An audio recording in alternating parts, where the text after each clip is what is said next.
diabetes mellitus.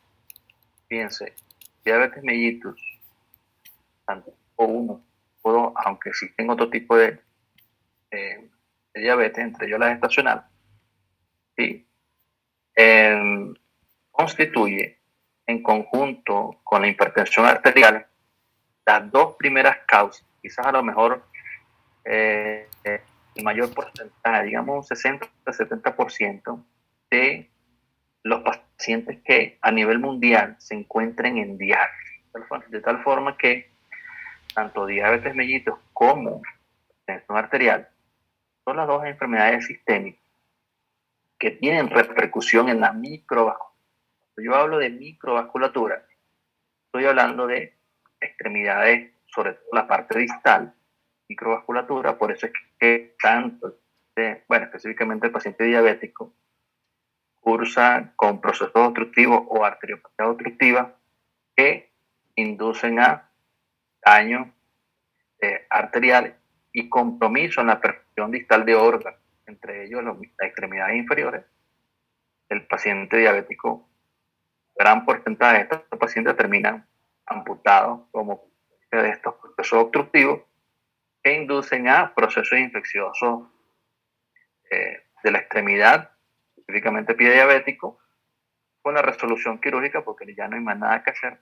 Fíjense que si no hay viabilidad en cuanto a la función distal de un órgano, simplemente se induce a la amputación. Entonces, extremidades inferiores, riñón que tienen microvasculatura, corazón que también tiene microvasculatura, principalmente por la parte de perfusión cardíaca. Recuérdense que, el corazón se nutre o se oxigena en sístole o en diástole.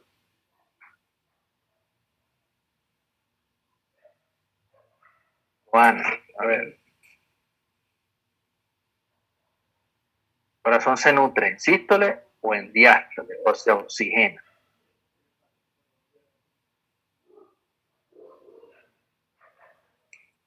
En diástole, me parece. ¿Te parece, Victoria? ¿Se oxigena en sístole o en diástole? En diástole. Seguro. Ahí, el corazón se oxigena en sístole o en diástole. En diástole, doctor. El punto donde nacen las coronarias, ¿en punto donde es? ¿Qué punto nacen las coronarias? Del seno coronario, doctor. Bueno, y eso se comunica ¿dónde? ¿Dónde se encuentra ese seno? Justo donde inicia el aorto ascendente. Exactamente. Entonces, sí, efectivamente el corazón se nutre en diástole. Por eso es que los pacientes que tienen presión diastólica baja tienden a sufrir, y teniéndolo en cuenta, que a veces uno no le para mucho, uno ve más la sistólica que la diastólica. Es que tiene 180-80. Altísima la presión. Pero cuando el paciente tiene 130-30, dicen que está perfecto. O de repente 130-28, como algunos pacientes allá en la clínica. ¿Sí? Una paciente que tiene una estenosis aórtica, ella se dializa el martes, jueves y sábado, sale a las 8 de la mañana, 8:30, para que ellos puedan ocultar. Sale de diálisis, ya estaría saliendo esa hora. Entonces, tendrían que estar temprano. ¿Sí? Tiene un soplo bastante bonito para la parte académica, pero mal porque tiene una estenosis aórtica. ¿Okay? Entonces, usted le da las presiones a ella y las presiones son 140, 135, 130. Ese tipo de presión y dice, está bien, tiene la presión normal. Más bien la diastólica la tiene muy baja. Cuidado, ¿ok? Porque la diastólica, le habla usted de perfusión. ¿Okay? Si la tiene muy bajita, esa coronaria no se está oxigenando adecuada. Mucho más si su paciente tiene antecedentes de cardiopatía isquémica y todo eso. Bien. Entonces sí, efectivamente se nutren aquí. Todas estas enfermedades, dije, enfermedades inferiores, riñón, corazón, la microvasculatura del ojo y por supuesto microvasculatura a nivel cerebral. De tal forma que estos son los órganos que diabetes mellitus e hipertensión arterial afectan por elección. La diabetes tiene alto trofismo por ella, por una serie de procesos que veremos más adelante, ciertos mecanismos que inducen a obstrucción de esa vasculatura. De tal forma que ella, como lo dije, junto con la hipertensión, constituyen la gran mayoría de los pacientes en tratamiento sustitutivo. Fíjense que un menor porcentaje, bastante considerable, lo forman las enfermedades propias del riñón, específicamente las patologías glomerulares. Inclusive, por encima están los procesos obstructivos, litiasis, tumores de colon, tumores de vejiga, tumores de próstata, tumores uterinos que hacen compresión y por lo tanto nefropatía obstructiva, ¿sí? Que no la desarrollamos en este ciclo, simplemente se mencionó como causa de lesión renal aguda de tipo postrenal. Solamente lo desarrollamos. ¿Okay? Entonces, para que lo tengan en cuenta. El hecho de que un paciente haga nefropatía, al igual que la nefropatía hipertensiva, que un paciente sea diabético, no quiere decir que este paciente le va a hacer a usted directamente enfermedad renal crónica y que caiga en diálisis. No, tampoco es igual, tampoco es así para los pacientes hipertensos. Sin embargo, un gran porcentaje sí. ¿Okay? Recuérdense que parte de los criterios diagnósticos de nefropatía hipertensiva es que su paciente no sea diabético. ¿Qué quiere decir? Que si su paciente es diabético, incluye ese diagnóstico de nefroangiosclerosis. ¿Sí? Ténganlo en cuenta.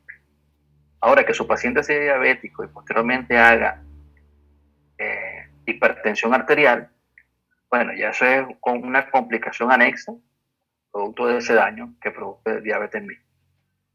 Eso que dentro de los criterios que vimos el lunes, dice que debe ser excluido el diagnóstico de diabetes.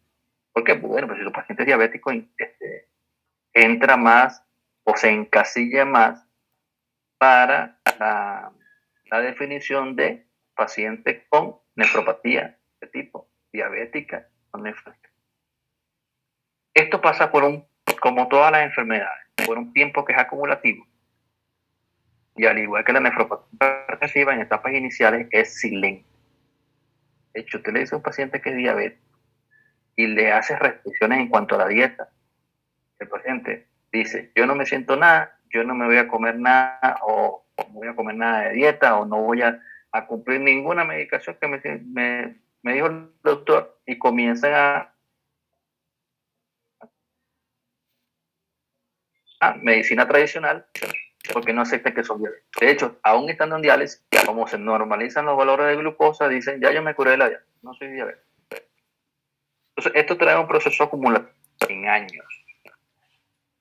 Entonces, se pasa por un proceso de hiperfiltración, se pasa por un proceso donde el filtrado glomerular se normaliza, comienza a aparecer la proteinuria, con descenso del filtrado glomerular, y en el momento en que el filtrado glomerular se hace evidentemente bajo, ¿okay? La proteinuria se hace masiva y se aparece el síndrome nefrótico. De tal forma que cuando usted tiene síndrome nefrótico, un paciente diabético prácticamente está en etapa terminal de la enfermedad. Mucho cuidado con el término terminal, porque suena como que si ya el paciente tiene poca proyección de vida. En este caso, terminal en la parte renal. O sea, la función renal está deteriorada a tal punto que no hay gran cosa. ¿Okay? Entonces, téngalo siempre en cuenta. Hoy vamos a ver entonces diabetes mellitus, los criterios diagnósticos, cómo vamos a hacer nosotros para seguir y tratar a un paciente con diabetes. Y la próxima semana entonces haremos nefropatía diabética. ¿Okay? El grupo expositor, por favor, que comparta pantalla para iniciar la clase de hoy. Ya le compartimos.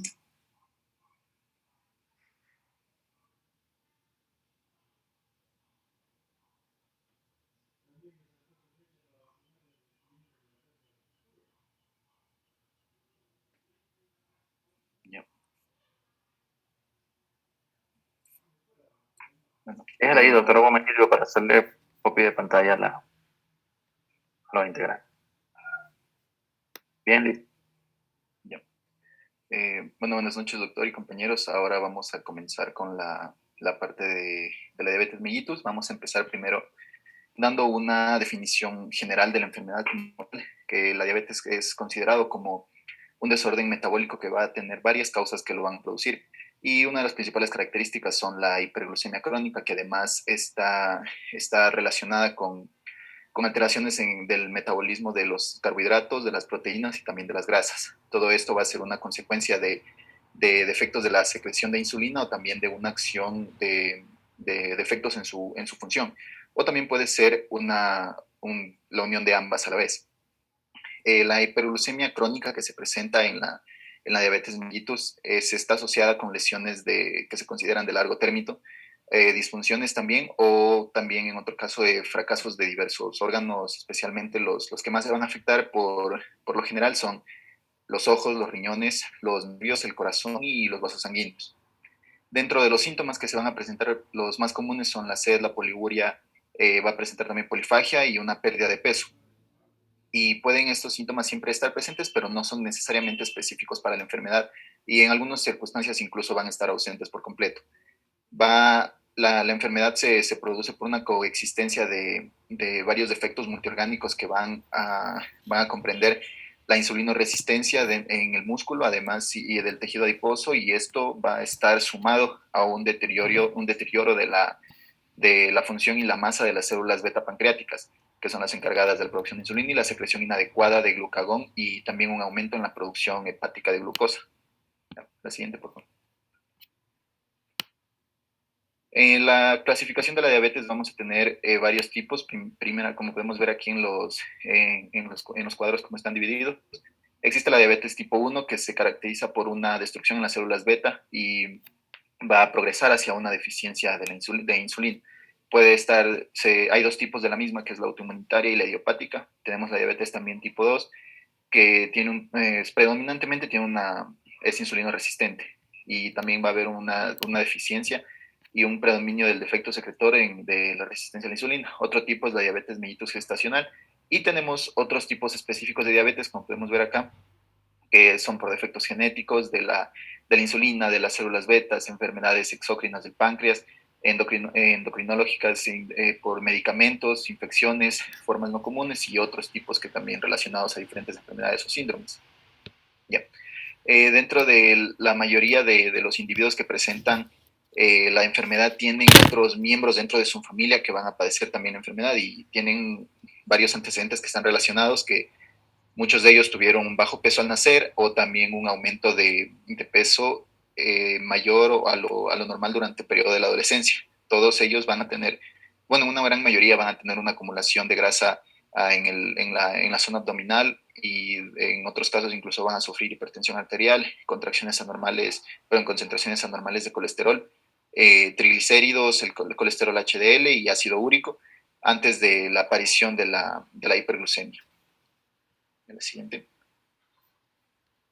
Bien. Ahora vamos a empezar con una de las principales, que es la diabetes mellitus tipo 1, que se la conoce como insulino dependiente o también de comienzo juvenil. Esta va a constituir alrededor del 5 al 10% de todos los tipos de diabetes. Comprenden una gran mayoría de los casos y es producto de la destrucción de las células betas y de los islotes pancreáticos, que van a producir estos luego una deficiencia absoluta de la insulina. Va a incluir una patogenia, un tipo autoinmunitario, que como lo vimos anteriormente, y algunos que tienen una etiología desconocida y que tampoco están relacionados con enfermedades autoinmunitarias, y se clasifican estos en cambio como diabetes mellitus tipo 1 y hepática. En la primera, la forma autoinmunitaria va a tener principalmente un inicio brusco y se presenta antes de los 30 años, pero también en otras circunstancias puede aparecer en cualquier punto, en cualquier momento. Tiene más tendencia a la cetosis y ausencia de obesidad, aunque cuando se presente obesidad no significa que no tenga diabetes mellitus tipo 1, o sea, no es incompatible con su diagnóstico. Tiene una presencia de fenómenos autoinmunitarios dentro de su etiología, y además está relacionado con enfermedades autoinmunitarias como por ejemplo enfermedad de Graves, tiroiditis de Hashimoto, entre otras. David, ¿cuál es la forma de debut más frecuente de diabetes mellitus tipo 1? La forma más frecuente De debut.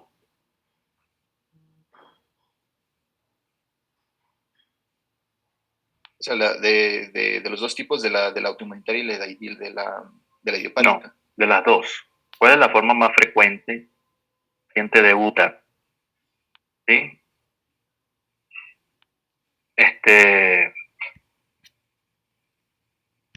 O sea, Con diabetes mellitus tipo 1. pues en cuanto a la presentación clínica. Exacto. Presentación clínica. O sea, los principales síntomas que se van a relacionar y que se los puede observar son la insulinodependencia, que es el que está más relacionado con este tipo de diabetes. Ulises, ayuda. Doc, ellos presentan cetoacidosis diabética principalmente. La cetoacidosis diabética es la forma más frecuente, vuelvo y repito, más frecuente de debut en un paciente con diabetes mellitus tipo 1. Cuando le llega a usted a la emergencia, el paciente ya está en cetoacidosis. ¿Okay? Vuelvo y repito. ¿Okay? Si bien es cierto que ellos cursan con poliuria, polidixia, polifaya, a veces suele pasar desapercibido y cuando el paciente le llega a usted a la emergencia, tiene un paciente altamente complicado porque le está debutando usted con una diabetes mellitus con cetoacidosis diabética. Muy frecuente para que lo tengan en cuenta. Bien, continuemos. Ya. ¿En dónde estaba ya. Bueno, ya vimos la parte principal de la diabetes mellitus inmunitaria. Ahora, dentro de la misma, claro, la velocidad de la destrucción de los islotes que se va a presentar en este tipo de patología es variable. Es rápida en algunos casos y es principalmente en los niños que va a ser esta velocidad y va a ser lenta en otros que es más comúnmente en los adultos. Por lo que la cetoacidosis, como justo que es una de las principales características, se va a presentar como una primera manifestación en muchos de los casos, pero en otros se puede mantener se puede mantener una reserva funcional por lo que no se va a mostrar esta complicación durante varios años. La diabetes mellitus tipo 1 idiopática es lo que es el otro tipo de diabetes mellitus tipo 1. No tiene una etiología como tal establecida y tampoco una relación con las enfermedades autoinmunes, pero van a presentar comúnmente insulinopenia grave y también episodios de cetoacidosis en algunos casos, pero también en otras circunstancias pueden tener como intercalarse, alternarse con periodos de remisión completa. La siguiente. Ahora la diabetes mellitus tipo 2. Esta, a su vez, va a clasificarse en dos tipos, que es predominantemente insulino resistente, que tiene una deficiencia relativa de la insulina, y otra predominantemente con un defecto secretor de la insulina que presenta o no resistencia a la misma. Dentro de esta enfermedad existe un riesgo alto de infarto de miocardio, de enfermedades cerebrovasculares, eventos microvasculares y también de mortalidad, que están muy relacionados con la hiperglucemia. Va esta enfermedad a producirse por producto de una relación, una asociación entre la insulina resistencia y también una secreción compensatoria que es deficiente de insulina, con un predominio de uno u otro, aunque también pueden ser, ambas condiciones son muy necesarias, pueden estar presentes. La enfermedad va a cursar y se va a caracterizar principalmente por una disminución en la función de las células beta, y luego de esto va a presentar un empeoramiento en la resistencia a la insulina, por lo que el proceso se manifiesta como un deterioro de múltiples parámetros, como son la hemoglobina glicosilada, la glucosa alternada en ayunas y los niveles de glucemia postprandiales. La forma más comúnmente que más se presenta diabetes mellitus, que es en alrededor del 90 al 95%, y el riesgo de que se presente la enfermedad está relacionada con varios factores, entre ellos están la edad, la obesidad y también el sedentarismo.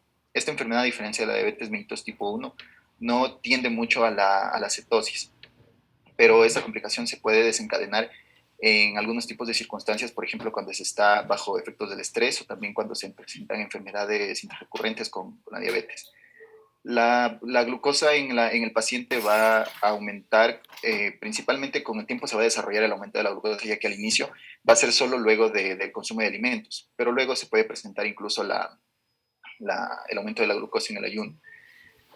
Por lo que esto va a permitir una estratificación según el riesgo del paciente y el pronóstico que se puede establecer.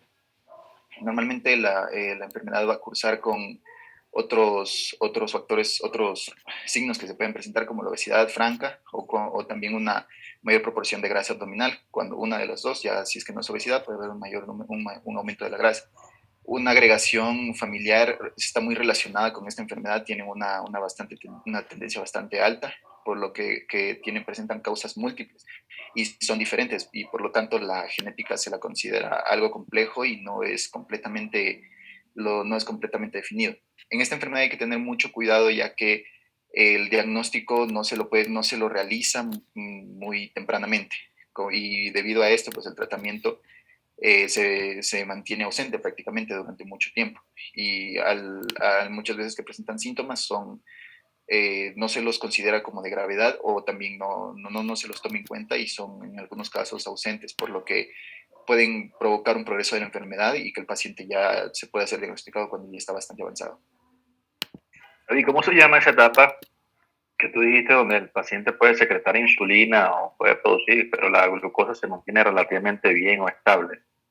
La diabetes mellitus tipo 1. ¿En la tipo 1? Sí.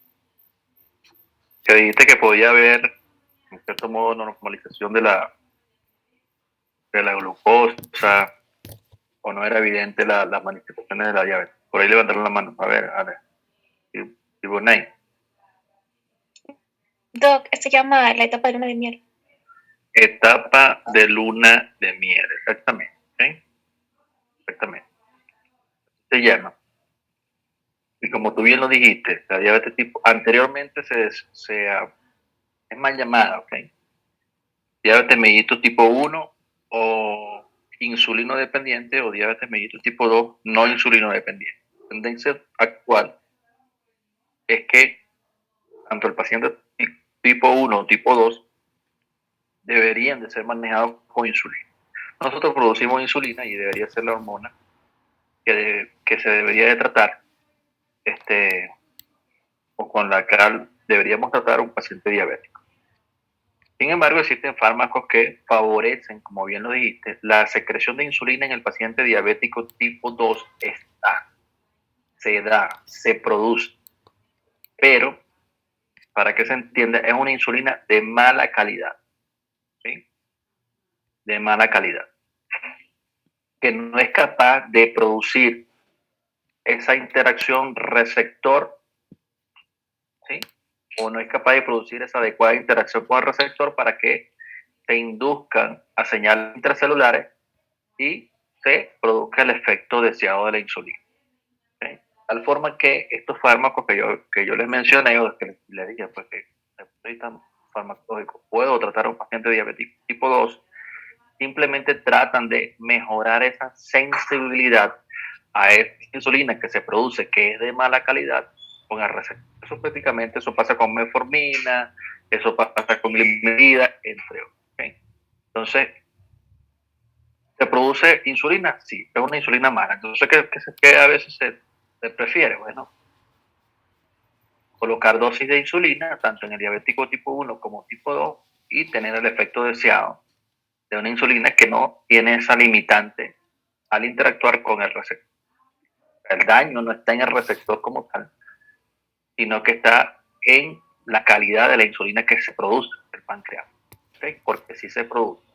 Y es la explicación de por qué un paciente diabético tipo 2, cuando está en diálisis, la gran mayoría no requieren tratamiento con insulina. ¿Por qué? Bueno, porque simplemente se produce una insulina que interactúa con el receptor de forma mala, pero es capaz de inducir a mantener valores normales de azúcar en sangre. ¿Okay? Eso pasa en el paciente diabético en diálisis. ¿Por qué? Bueno, porque esa insulina que es mala, que se produce, es capaz de mantenerse recirculando, porque recuérdense que la eliminación de este fármaco, de esta hormona, es de tipo renal. sea, la eliminación es renal. Si tengo un daño renal, por supuesto, la eliminación de insulina no se da. Entonces, tengo más cantidad de la hormona que se está produciendo, que es mala, como que usted compare gasolina premium con la eco, no sé, para que se entienda. ¿Okay? ¿Hace efecto la eco? Sí. La premium tiene mejor potencia, mejor, es la que se produce, la insulina que debería de producirse en condiciones normales. Pero la eco, que es una insulina de menos potencia, de menos calidad, hace efecto, sí. Y si la eliminación es renal, queda tranquilamente circulando en sangre y tener un efecto más prolongado. Por eso es la explicación de por qué un paciente con diabetes mellitus en diálisis, la mayoría no requiere insulina por esta explicación. ¿Okay? Ténganlo en cuenta. Sigamos, doctor. Ya. La siguiente, por favor. Listo, ahora vamos a ver un poco de la epidemiología de la diabetes, tanto de la diabetes mellitus tipo 1 como tipo 2. Ambos tipos últimamente han presentado un rápido crecimiento en niños como adolescentes en muchos países. Existen 3 proyectos enfocados a realizar definiciones estandarizadas, a realizar registros y también métodos de valoración, que son el Diamond, el Eurodiab y el Search, que son proyectos los proyectos que realizan estas actividades. Y en ellos se ha podido comprobar que existe una incidencia de diabetes mellitus tipo 1 en la infancia, que crece en el mundo alrededor de un 3% anual, como se lo ha considerado, y es especialmente, se ha podido demostrar que está en niños de edad mucho más corta. Más o menos se tiene un cálculo que alrededor de 79,000 niños menores de 15 años desarrollan diabetes tipo 1 cada año, y además en todo el mundo existen alrededor de 490,000 afectados. Una concentración está más ampliamente distribuida en el 26%, por ejemplo, en Europa, y el 22% en América del Norte y el Caribe. Dentro de esta enfermedad, la edad es un factor que condiciona bastante la aparición de la diabetes mellitus tipo 1, por lo que existen algunos picos que el más asociado es alrededor de los 12 a los 14 años, y el otro que es menor es entre los 4 y los 6 años de edad. Esta enfermedad es una enfermedad más comúnmente conocida en niños y adolescentes, y con la aparición de ya casos que son a partir de los 20 años ha tenido un aumento bastante amplio en diferentes países. En la siguiente. Según datos de la Organización Mundial de la Salud, se considera que en el mundo, alrededor en las Américas principalmente, Chile se encuentra en el grupo de los países que tienen una mayor prevalencia de diabetes mellitus tipo 2.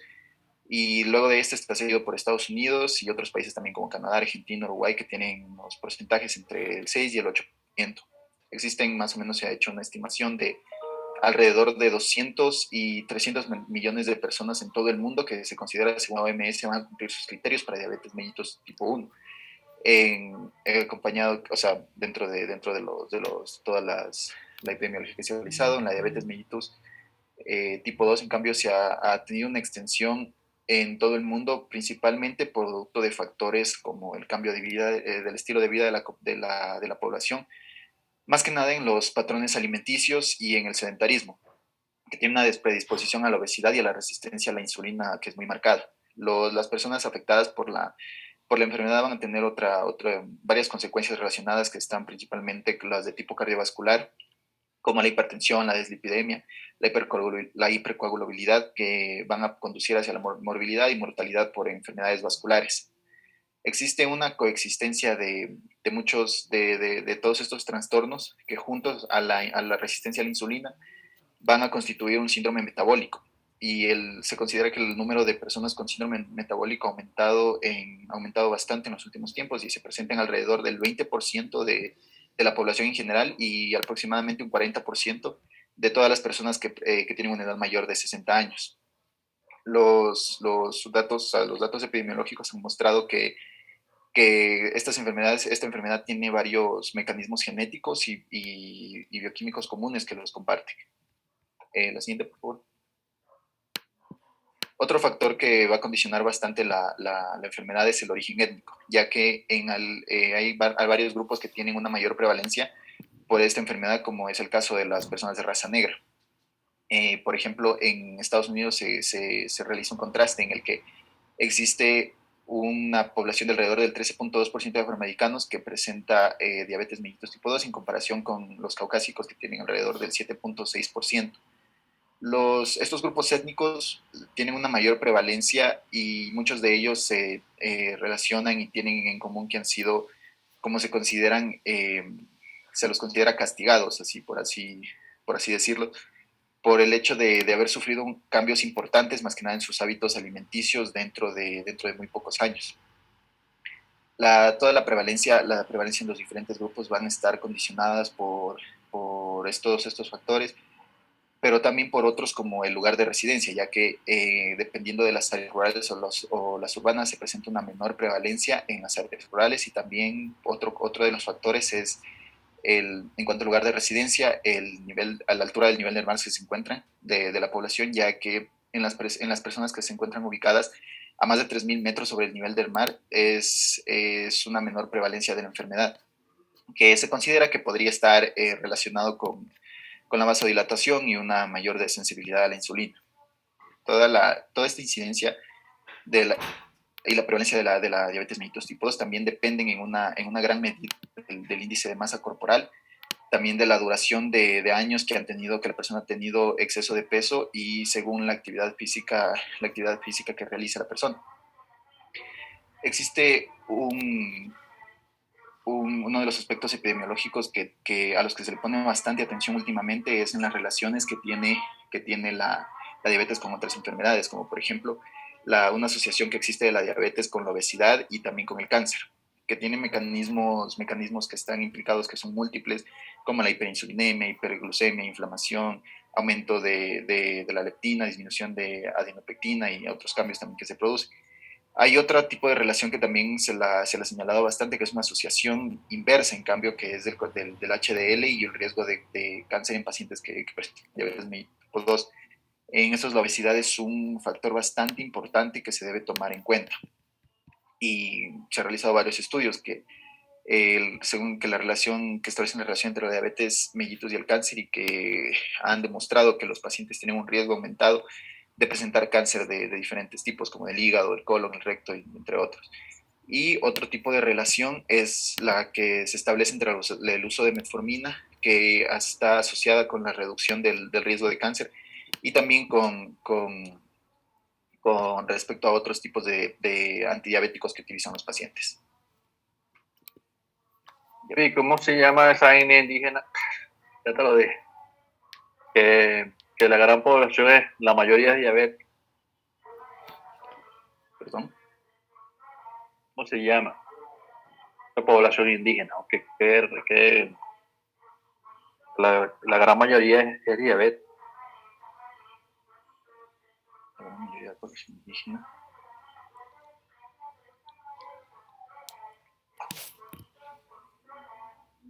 Claro, los indios Pima. ¿No lo has escuchado? No he escuchado. Indios Pima.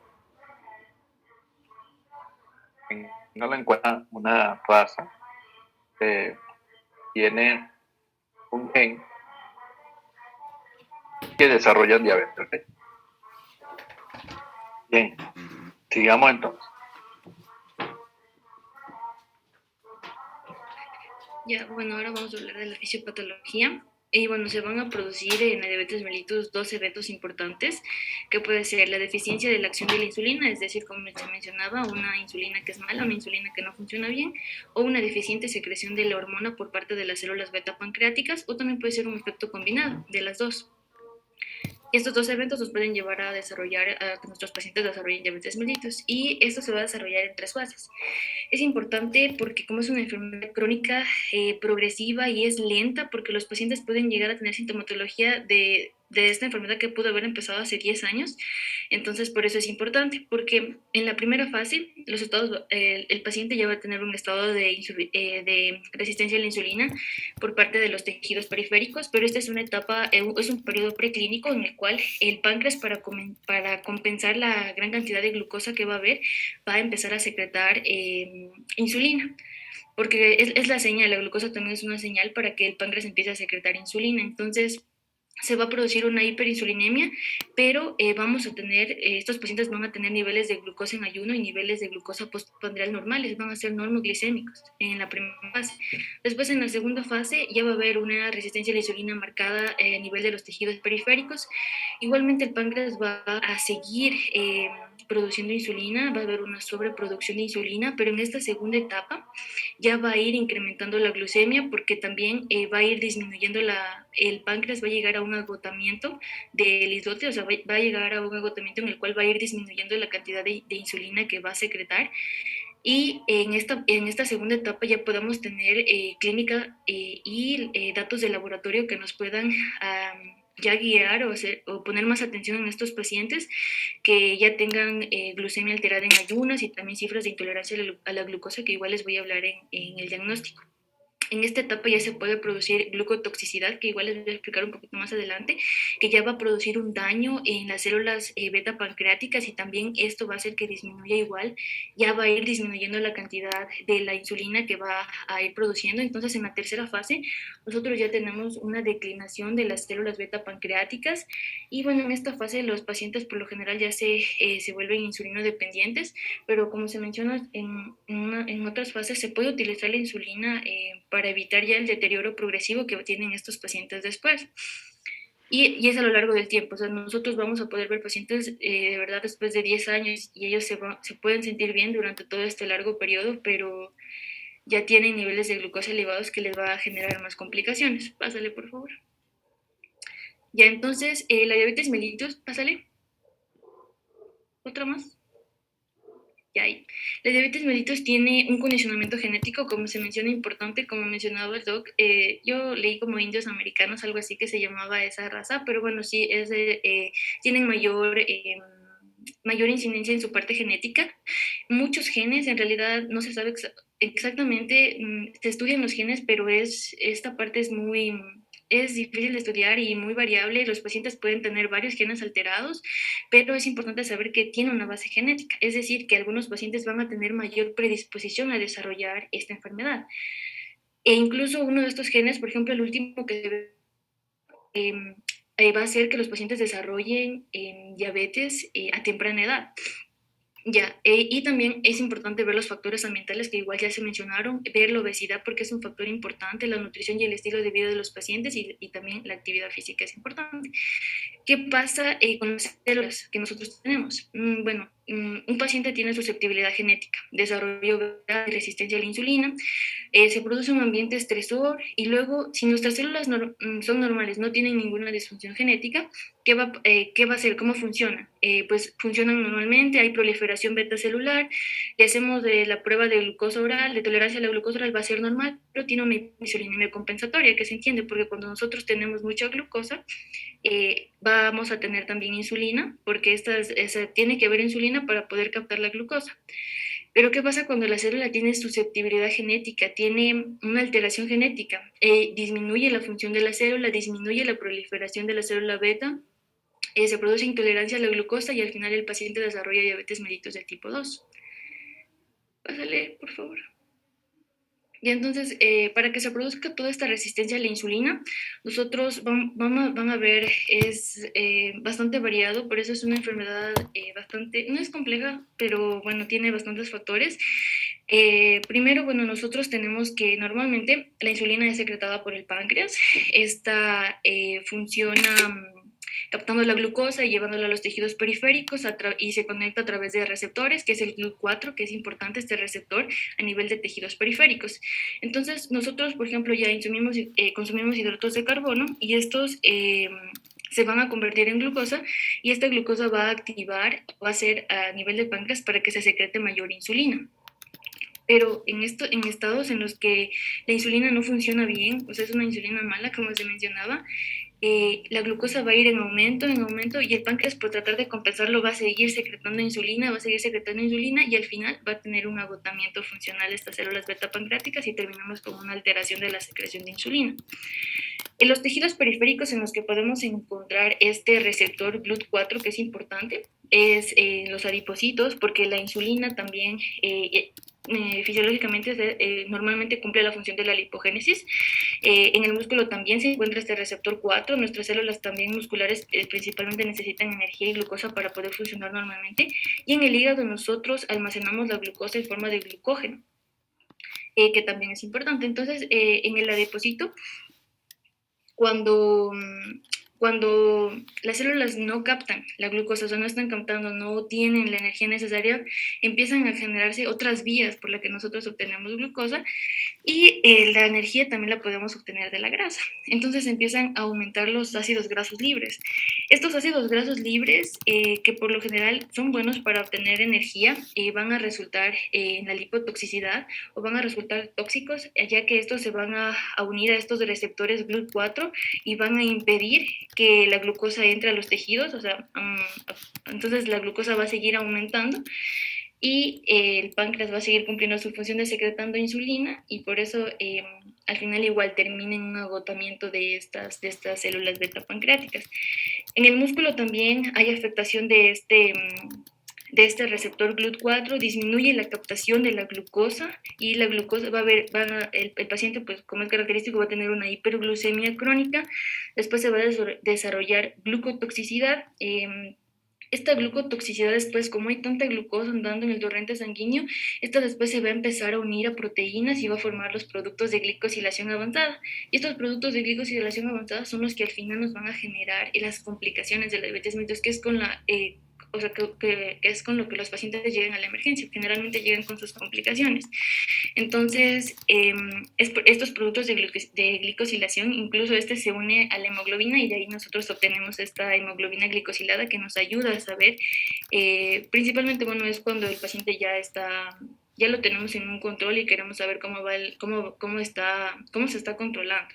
Para eso principalmente sirve la hemoglobina glicosilada. Y bueno, en el hígado, como nuestras células no captan la glucosa, entonces se buscan otras vías para producir glucosa, y también se puede producir en el hígado. Se da la glucogenólisis y la neoglucogénesis, que nos permiten a nosotros obtener glucosa a partir por las proteínas. Y también se desarrolla esta hiperglucemia, o sea, porque no se está captando la glucosa que nosotros ya tenemos. Entonces esta glucosa va en aumento, también aumenta la insulina, pero la insulina no funciona. Entonces, al final, el páncreas deja de secretar insulina, y pues en esta etapa ya los pacientes necesitan la terapia de insulina para poder mantenerse. Pásale, por favor. Daniel, resumen. Hable de las funciones de la insulina, entonces. ¿Cuáles son las funciones de la insulina? Ya, las funciones, bueno, la insulina primero es importante para la captación y el metabolismo de la glucosa, que es su función más importante con la fisiopatología. Hipoglicemiante, efecto hipoglicemiante. ¿Qué más? Efecto hipoglicemiante. También contribuye a la lipogénesis. Ya, otra. También tiene una función también como parecida a la aldosterona. Aumenta allí las tiene. A nivel del músculo, ¿qué pasa? Aumenta la captación de glucosa. En el músculo también. O sea, sí, pues, es que sí, porque los receptores están en estos tejidos periféricos. Entonces, la glucosa también, o sea, es captada por el músculo y funciona para que nuestras células tengan la energía necesaria. Y en el hígado, pues, se almacena es como una reserva. ¿Induciendo a qué? ¿Formación de? Glucógeno. ¿Glucógeno o glucagón? ¿Cuál es? No, es glucógeno, porque la hormona que secreta el páncreas es el glucagón. ¿Cómo? Es glucógeno el que se almacena en el hígado. Y a nivel del adipocito, ahí las tienes todavía. Son ácidos grasos libres, o sea, son ácidos grasos. Pero disminuye la producción de ácidos grasos libres. No aumenta, sino disminuye. ¿Ok? A nivel del músculo, incrementa la captación de glucosa. ¿Ok? Sí, funciona, sí. Bien. Digamos entonces. Ya. Ya, ¿cómo se da la clínica en los pacientes o cómo obtenemos nosotros? Por lo general, es verdad que, como mencionaba usted, Doc, los pacientes son sintomáticos, o sea, se les hace la prueba por casualidad y resulta que tienen hiperglucemia elevada. Pero puede ser que a algunos pacientes sí les llame la atención tener mucha sed, tener mucha hambre o comer, comer, comer y bajar de peso o tal vez ir al baño y orinar. O sea, que les llame la atención el nivel, la cantidad de orina que eliminan.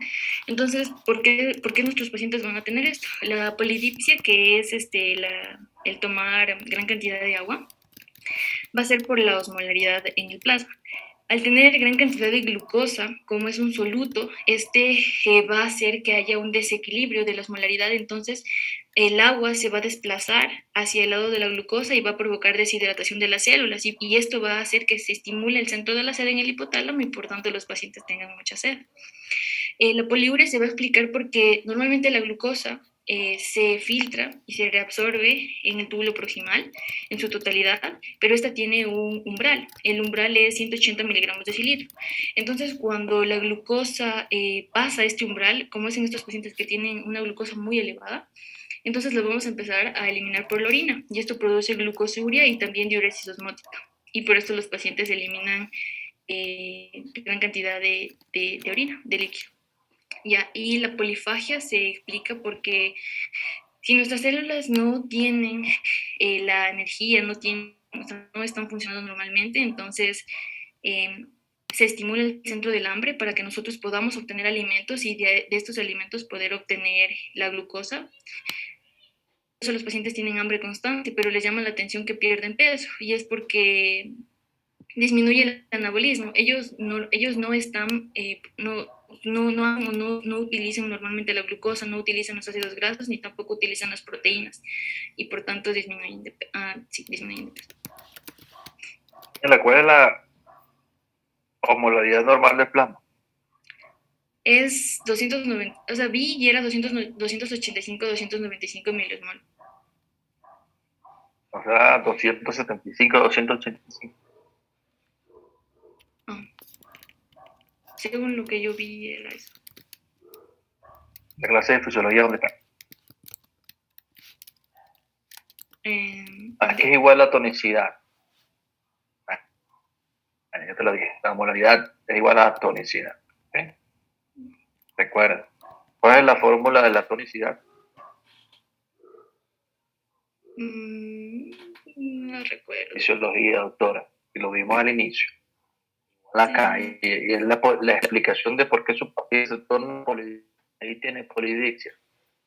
¿Por qué? Porque aumenta la tonicidad del plasma. ¿Sí? Y la fórmula es 2 por 18. que no se lo olvide. Lo vimos en la primera clase de fisiología. Bueno, ni siquiera en la primera clase de fisiología. Lo vimos en disnatremia. ¿Sí? Lo vimos en disnatremia.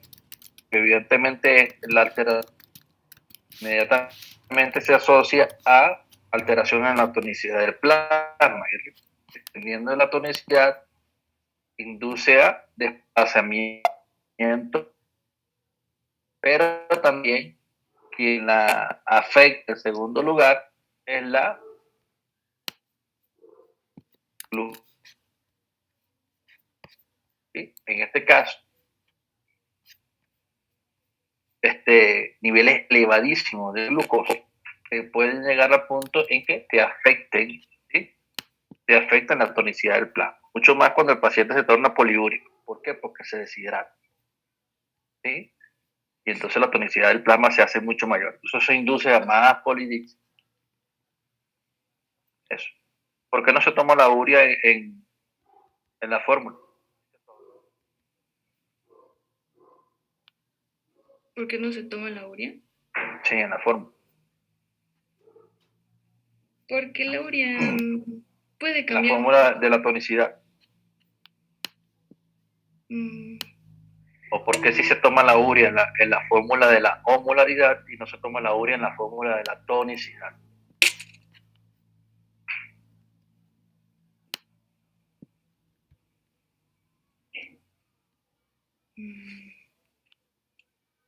¿Alguien la ayuda? de los integrantes. Ah, A ver, Thais.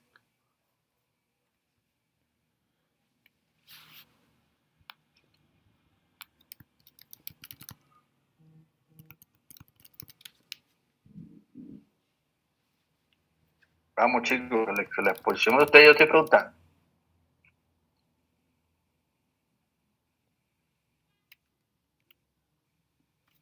Y no estoy preguntando nada que no se haya visto. ¿Por qué la urea no se toma en la fórmula de tonicidad y en la fórmula de la osmolaridad sí?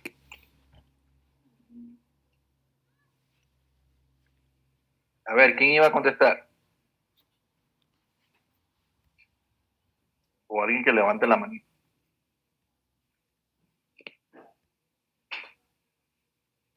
Bien, lo dije en la diapositiva número 3 o número 4 de dinatremia. A ver. no es porque la urea era una de las sustancias que podía pasar libremente a través de la membrana, lo que Pero, no pasaba con lo que es el sodio y el potasio.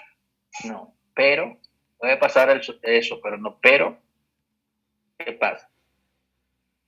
Entonces, si se regulaba la cuestión extracelular, luego como que se igualaban, por así decirlo. Doctora, O sea, comenzó muy bien, pero no me hizo no me hizo el cierre. Bien, simplemente tiene una explicación. La urea tiene la capacidad, ¿sí?, de traspasar, pasar libremente la membrana, pero no inducen al arrastre de agua. Es decir, ella no tiene poder osmótico. Tengan mucho cuidado con eso, ¿okay? Pero justamente por eso es que su paciente se torna con polidicsia. Simplemente es por que aumenta la tonicidad del plasma, ¿sí? Y recuerde que al aumentar la tonicidad del plasma, usted está en un estado hipertónico y eso induce a salida de agua del espacio intracelular al espacio extracelular. Por lo tanto, ¿qué pasa? Induce a deshidratación celular. ¿Y por qué se torna poliúrico? Bueno, porque justamente es por esto, porque producto de esta misma tonicidad incrementada, cuando pasa por el túbulo, es todo lo contrario. De reabsorberse agua, se incrementa la secreción de la.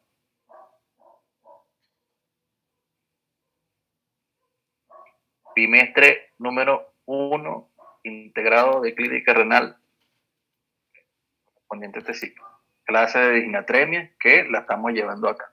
Dando nada más una formulita porque vi la palabrita allí, osmolaridad.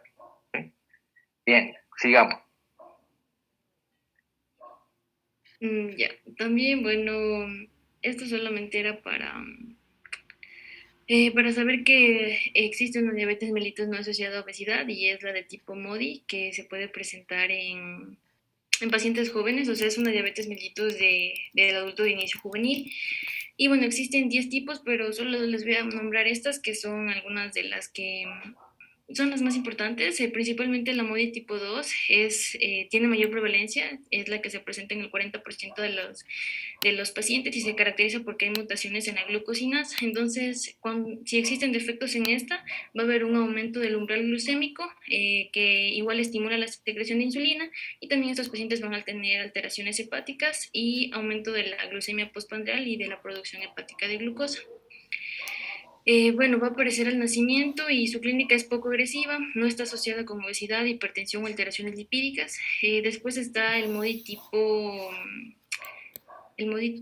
3, que es el 25% de los pacientes. Esta se presenta en la adolescencia y en esta va a estar afectado el factor nuclear hepático 1 alfa, y en este pues se asocia con una secreción defectuosa de insulina, tiene una clínica más grave, o sea, los pacientes ya requieren tratamiento insulínico y también se asocia con retinopatía y proteinuria. Y bueno, los otros dos, al igual que los demás, son menos del 1% de los pacientes, se presentan durante la adolescencia y pueden presentarse de manera grave o pueden ser alteraciones quísticas o renales como en la MODY tipo 5. Ya, bueno, para hacer el diagnóstico, primero nos tenemos que enfocar en los factores de riesgo. Y recordar que, bueno, la guía del Ministerio de Salud Pública recomienda realizar a todos los pacientes asintomáticos menores de 45 años, a partir de los 45 años de edad, realizarles la prueba de la glucosa. Y en menores de 45 con sobrepeso, obesidad y otros factores de riesgo. Pacientes con sospecha clínica importante, polidipsia, poliuria, polifagia, pérdida de peso, astenia y también cetonuria. Los factores de riesgo son un índice de masa corporal mayor de 25, peso bajo el nacer, ser miembro de una población de alto riesgo, tener familiares en primer y segundo grado, ya que tiene una herencia fuerte esta. Si yo tengo diabetes mellitus, la probabilidad de que mis hijos tengan es en un 40%, y en gemelos univitelinos, si uno tiene diabetes mellitus tipo 2, el otro tiene 90% posibilidad de desarrollarla también. Tener hipertensión arterial también se menciona como un factor de riesgo, tener sobrepeso o obesidad abdominal. Si al medir el perímetro abdominal las mujeres tienen más de 80 centímetros y los hombres más de 90, también es un factor de riesgo. El sedentarismo también se lo asocia con el desarrollo de la diabetes. La historia de intolerancia a la glucosa, la historia de diabetes gestacional, el síndrome oval poliquístico, acantosis nigricans, esquizofrenia, ser mayor de 45 años y tener un diagnóstico de prediabetes. La prediabetes, podemos decir que un paciente tiene prediabetes si tiene una glucosa alterada en ayunas entre 100 y 125 miligramos de decilitro. Un paciente intolerante a la glucosa es aquel que tiene 140 a 199 miligramos de decilitros, después de haberle hecho la prueba de darle 75 gramos de glucosa y medirla después de 2 horas, o tener una hemoglobina glicosilada de 5.7 a 6.4%. Y para realizar el diagnóstico, pásale por favor. La guía nos recomienda que utilicemos la escala de Findrix o este formulario de evaluación de Findrix, que nos puede ayudar, y dependiendo de esta puntuación va a ser positivo si tiene más de 12 puntos y tenemos que hacer la prueba de la glucosa venosa en ayunas, y si es negativo, menos de 11 puntos, hay que repetir la prueba entre 1 a 3 años según los factores de riesgo. Bueno, si al realizar la prueba de glucosa en plasma venoso, bueno, tenemos menos de 100, es normal, pero dependiendo de los factores de riesgo, igual lo vamos a repetir cada 1 o 3 años, entre 100 y 125 miligramos al día. Le hacemos otra prueba de glucosa basal, y si vuelve a tener 100 entre 125 miligramos al día, el paciente tiene una glucosa basal alterada en ayunas. Si al hacerle la primera prueba tiene entre 126 a 199 miligramos al día, le damos de glucosa oral, y dependiendo de este valor, o sea, medimos después de dar la glucosa oral a las 2 horas, medimos, y si tiene menos de 140 miligramos al día es una glucosa basal alterada en ayunas. Si tiene entre 140 y 199 es una intolerancia a la glucosa, y si tiene 200 miligramos es un diagnóstico de diabetes mellitus de tipo 2. Y si ya le hacemos y tiene 200 miligramos de decilitro, ya diagnosticamos de diabetes mellitus de tipo 2. Y los criterios ADA, los criterios según la Asociación Americana de Diabetes, los criterios de 2020 también nos pueden ayudar, que también lo tiene la guía del Ministerio de Salud Pública. Tener una glucosa en ayuno mayor o igual a 126, después de no haber ingerido alimentos o la ingesta calórica en 8 horas, o tener una glucosa plasmática más de 200 miligramos de decilitro durante la prueba oral de tolerancia a la glucosa, o tener una hemoglobina glicosilada mayor de 6.5%, o pacientes con síntomas clásicos de hiperglicemia o crisis de hiperglicemia y una glucosa al azar mayor de 200 miligramos de decilitro. Cualquiera de estos nos van a ayudar también a establecer el diagnóstico de diabetes mellitus de tipo 2.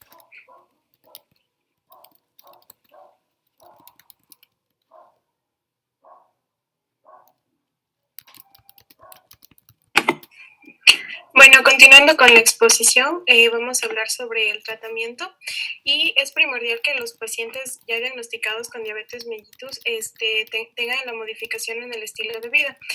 Y esto incluye también modificación en cuanto a la nutrición y modificación a la actividad física. ¿Cómo hacemos la modificación del estilo de vida en el paciente? Bueno, la educación en este caso es esencial para controlar la enfermedad y disminuir todas las complicaciones. Existen programas que modifican el estilo de vida donde debe involucrarse tanto el equipo de salud, el paciente, su red de apoyo, mejorando el control de peso y en ciertos casos ayudan a dejar el hábito tabáquico y también a aceptar la enfermedad. Entonces, después de esta... Doctora Thais, usted acaba de decir algo importante. Quiero que lo vuelva a repetir. Señores, ustedes no quieren que su paciente haga enfermedad renal, claro. Ustedes pueden tener todas las ganas como médicos de no... que su paciente no evolucione, como para eso nos formaron a nosotros, ¿no? Primero, nadie o ningún médico quiere hacerle daño a otra persona. Ningún médico o personal de salud quiere que un paciente se complique. Y por supuesto, menos que se induzca un daño de un órgano. ¿Ok? Usted dijo algo muy importante, el manejo multidisciplinario. Si usted no quiere que su paciente termine en tratamiento sustitutivo, comenzamos muy bien con su exposición. ¿Ok? Manejo multidisciplinario, ¿okay? Medidas generales y tratamiento farmacológico y seguimiento de su paciente. Si eso no es así, seguiremos en más de lo mismo. Mayor población diabética con enfermedad renal crónica avanzada, mayor población diabética en diálisis, por supuesto mayor población diabética a la cual nos llama para dar diálisis, siguiéndonos o que nos sigan viendo como personal que se encarga de dar diálisis a un paciente porque no tiene viabilidad renal, ¿no? Eso es importante, doctora, lo que usted acaba de decir, ¿eh? Digamos. Ya, como bien lo dijo el doctor, es bastante importante ya que se ha demostrado en varios estudios que después de esta intervención educativa con el equipo de salud, con la participación activa del paciente y la red de apoyo, se ha reportado una disminución de la presión arterial de 5 milímetros de mercurio y de la hemoglobina glicosilada de 0.81%. Ya más adelante vamos a entender un poquito esto de los porcentajes y en cuestión también de los fármacos. Entonces, al nosotros tener esta reducción de la hemoglobina glicosilada de la presión arterial tan solo con la modificación en el estilo de vida, entonces va a reducir los requerimientos de fármacos. Entonces, esto es bastante importante para nuestro paciente. También el entrenamiento grupal para el autocuidado suele ser más eficaz que la educación individual para mejorar el control glucémico, el conocimiento sobre la diabetes, las habilidades tanto para el autocuidado, la disminución de la presión arterial, del peso corporal y del uso de medicamentos a mediano y a largo plazos. Entonces, las personas con diabetes se les debe ofrecer una educación continua, una educación ordenada, sistematizada, con objetivos claros al momento del diagnóstico y durante su evolución. La participación activa del paciente va a lograr mejores resultados en el control glucémico y se recomienda utilizar técnicas activas, participativas, entrevistas cognitivo-conductuales y de modificación de conducta adaptadas a cada grupo y según las necesidades del paciente. En cuanto al tratamiento médico nutricional, hay que tomar en consideración que las modificaciones en la alimentación, el ejercicio y las terapias conductuales favorecen a la disminución del peso y del control glucémico. Entonces, esta combinación va a aumentar la eficacia. Las dietas con alto contenido en fibra y una porción de hidratos de carbono entre 55 y 60% con alimentos de bajo índice glucémico son eficaces para el control de la glucemia. Aquí la asesoría nutricional hay que tener algo en claro, que esta debe ser individualizada.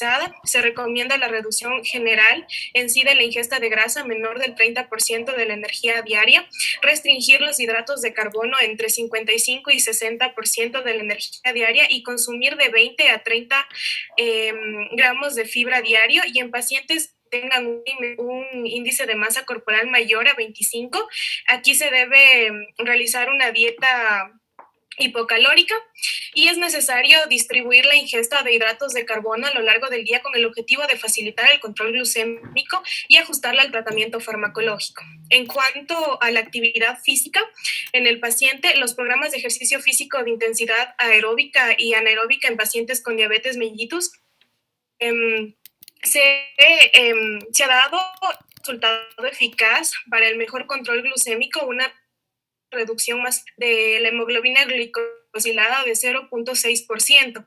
Entonces, las ventajas fisiológicas inmediatas de la actividad física son la mejoría de la acción sistemática de la insulina de 2 a 72 horas, como ya lo explicó Dani en la fisiología, y en este caso el ejercicio ayuda muchísimo.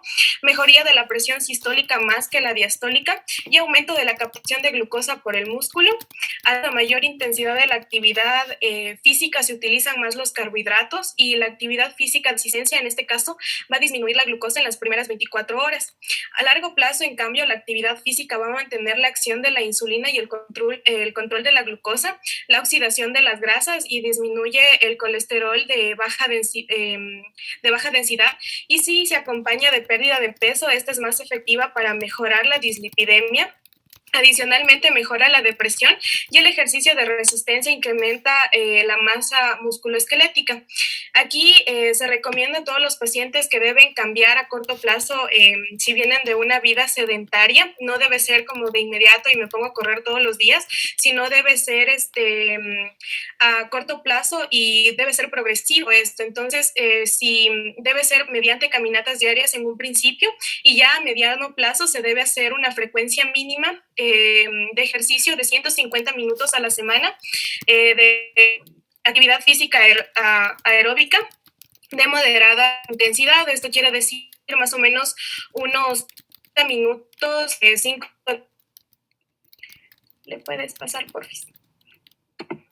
Bien, eso en cuanto al tratamiento no farmacológico, y en cuanto al tratamiento, en cambio, farmacológico, tenemos varios fármacos que nos van a ayudar a controlar las hiperglucemias.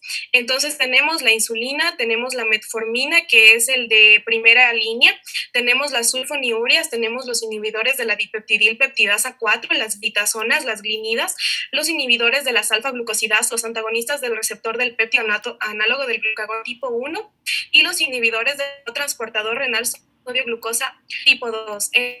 En todos estos nos van a dar hiperglucemias, y en el siguiente cuadrito les voy a explicar más o menos características de estos grupos farmacológicos y cosas que tenemos que tener acción al momento de dar el tratamiento farmacológico en nuestro paciente. ¿Le puedes continuar? La SGLT2, no importa, déjala allí. Es SGLT2, sígala, pasa la siguiente. Realmente tienen estudios muy buenos en relación al tratamiento del paciente con diabetes mellitus sin alteración evidente del filtrado glomerular. Hay estudios que están ya en fase 3 y fase 4, que prácticamente va a ser una terapia muy buena en relación a futuro con respecto a nuevos fármacos. Estoy hablando. Los que ya existen, bueno, pero como les explico, los nuevos fármacos, la tendencia es esa. ¿Okay? Bien. Siga, doctor. Ya. Bueno, tenemos los grupos farmacológicos y tenemos varias consideraciones que tomar en cuanto al tratamiento que debemos darle a nuestro paciente, como tenemos que tener en cuenta la reducción de la hemoglobina glicosilada, el riesgo de hipoglucemias, el efecto sobre el peso, el efecto cardiovascular, la filtración glomerular y los pacientes que en este caso ya se encuentran con diálisis. Entonces, en el caso de la insulina, que es igualmente ayuda a controlar las hiperglucemias, va a tener una reducción de la hemoglobina glicosilada más o menos de 2 a 2.5%. Riesgo de hipoglucemias es alto. El efecto sobre el peso, en este caso va a haber un aumento sobre el peso, y el efecto cardiovascular va a ser de neutro a positivo. En el caso de la filtración glomerular, no se está incluso indicado en pacientes que tienen una filtración glomerular menor de 30, y sí está indicado en pacientes con diálisis, o sea, no hay una contraindicación en el caso de la insulina. La metformina, como lo dije en un inicio, es el fármaco de primera línea para el tratamiento de la diabetes.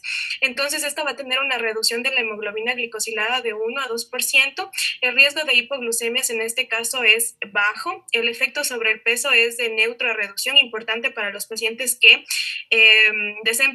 se deban perder peso si están relacionados, en este caso, obesidad o padezcan de obesidad, en el efecto cardiovascular es bastante positivo, porque nosotros tenemos que considerar que es común que los pacientes que presenten diabetes también puedan presentar problemas cardiovasculares o también dislipidemias o pacientes con arteriosclerosis periférica. Entonces, hay que tomar en cuenta el efecto cardiovascular de los fármacos. En este caso, la metformina es uno de los que tiene un efecto positivo. En cuanto a la filtración glomerular, esta está contraindicado en pacientes con una filtración glomerular menor de 30 y indicado en pacientes con una filtración glomerular mayor a 60 y está contraindicado en pacientes con diálisis. En el caso de las sulfonilureas, estas van a tener una reducción de la hemoglobina glicosilada del 1 al 2%, riesgo de hipoglucemias va a ser alto, el efecto sobre el peso va a ser de +2 a -2.5 kilogramos, el efecto cardiovascular va a ser de neutro a negativo, entonces esta va a presentar ciertas contraindicaciones al momento de hacer las combinaciones de los fármacos en caso de necesitarse, que lo vamos a explicar más adelante. En el caso de la filtración glomerular va a estar contraindicado en pacientes con una filtración glomerular menor de 60, perdón, y en los pacientes que tengan una filtración glomerular de 30 a 45 hay que tener precaución al momento de dar el fármaco como tratamiento y está contraindicado en pacientes con una filtración glomerular menor de 30 y contraindicado en pacientes que estén dializados. En el caso de los inhibidores de la dipeptidilpeptidasa 4, va a tener una reducción de la hemoglobina glicosilada de 0.7%, el riesgo de hipoglucemias es bajo igual, el efecto sobre el peso va a ser neutro, no va a haber ni un aumento ni tampoco una reducción, sino va a ayudar a mantener el peso.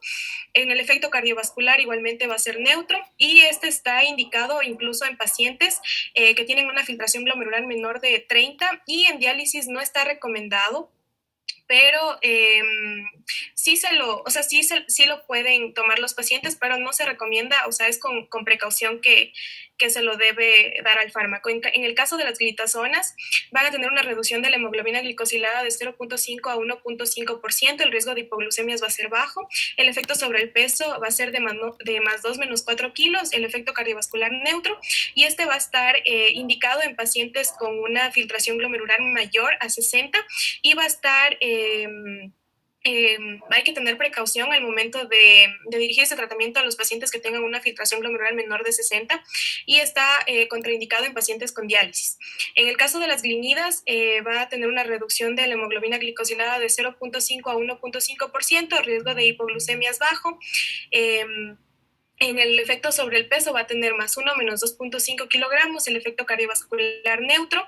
Este va a estar indicado en pacientes que tengan una filtración glomerular mayor de 60 y hay que tener precaución al momento de prescribirlo a los pacientes que tienen una filtración glomerular menor de 60. Y en diálisis igualmente hay que tener precaución, pero sí se lo puede dar a los pacientes dializados.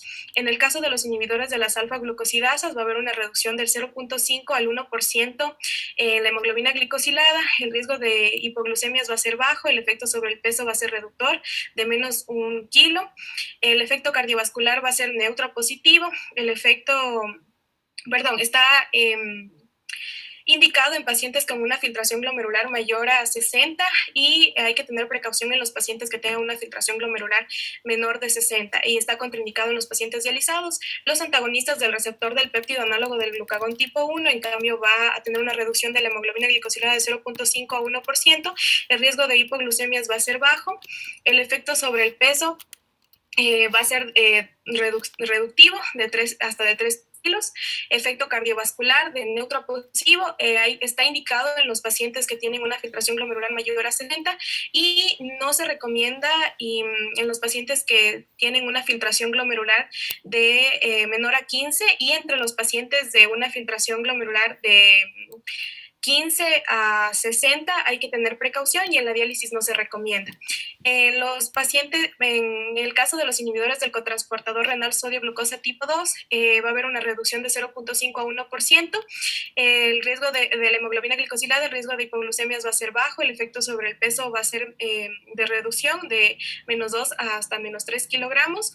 El efecto cardiovascular es muy positivo y en caso de la filtración glomerular, este está indicado en pacientes que tienen una filtración glomerular mayor de 60 y está contraindicado en los pacientes que tienen una filtración glomerular menor de 45 y en los pacientes con diálisis está igualmente contraindicado. Este cuadro lo hice en base al libro de farmacología de Velázquez y también a un artículo que encontré en Nefrología al Día, donde especificaba incluso las dosis de cada fármaco y de cada grupo farmacológico y de cómo se debe dosificar en el caso de las filtraciones glomerulares. Esto es a manera general, pero al final no lo quisimos poner a todas las tablitas que tenía este artículo porque se iba a hacer muy extenso este de aquí por, como les digo, que tiene dosificaciones, pero al final se los vamos a pasar para que ustedes lo puedan revisar.